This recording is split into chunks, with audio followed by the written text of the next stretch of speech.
In this episode of Inventor's Journal, we're talking to Steve Velt, the inventor of Jishaku. Welcome to the Inventor's Journal, Steve. Well, thanks for having me. What is Jishaku, and how did you come up with the idea? Well, Jishaku, believe it or not, is the Japanese word for magnet. I was actually involved in real estate in Florida, so I clearly had to come up with something else to do with my life. So I had two little girls. They were 8 and 6 at the time, and they had some magnets that looked like finely polished stones.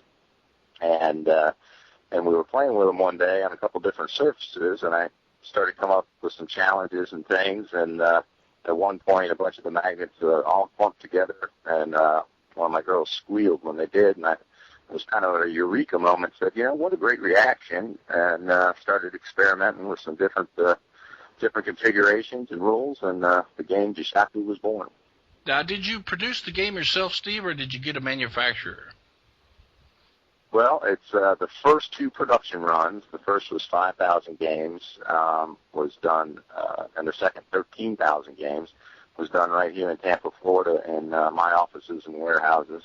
And once I realized that the game had a lot of potential, I did move it overseas, just for financial reasons. Now, did you run into any problems in trying to bring that game to market? Yes, there's always something. I sourced all the components around the world. They literally came from the magnets from China. The boxes, the production boxes, were from Massachusetts. It uses a special convoluted foam for the playing surface. And it was on my second production run that they completely messed up the dimensions. And I had 13,000 pieces of perfectly cut blue foam that were worthless.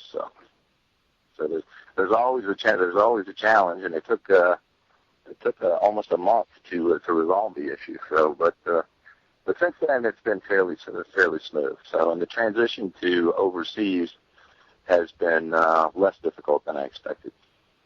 How are the sales of Jishaku? We launched in June of 2008, and 3 weeks ago we hit our 100,000th game sold, which in the toy game industry apparently is pretty rarefied air for something so new. So that was a big milestone, and pretty exciting for the company. You said you were in real estate before you became a game inventor. I guess you're a full-time game inventor now, right?